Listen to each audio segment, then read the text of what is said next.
Los aragoneses pueden presumir de figurar entre los ciudadanos españoles más solidarios, y es que el Servicio Aragonés de Salud espera alcanzar las 50.000 donaciones de sangre a lo largo de este 2011.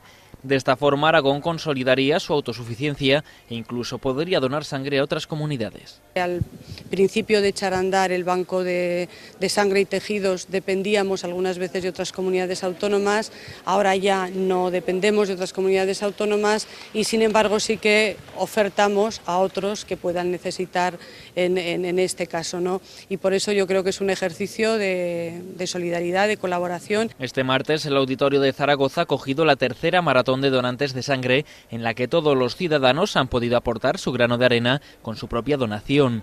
Además, la llegada del verano exige tener una mayor reserva de sangre. De cara al verano, en el que la gente está más distraída, digamos, por sus vacaciones y por otras cuestiones, hay que insistir porque precisamente en el verano muchas veces es cuando las existencias de bolsas de sangre disminuyen porque la actividad quirúrgica sigue existiendo y porque además a veces, antes más que ahora, pero también sigue habiendo accidentes de tráfico. A lo largo de la jornada, cientos de personas de todo tipo de edades han pasado por el auditorio para hacer su donación.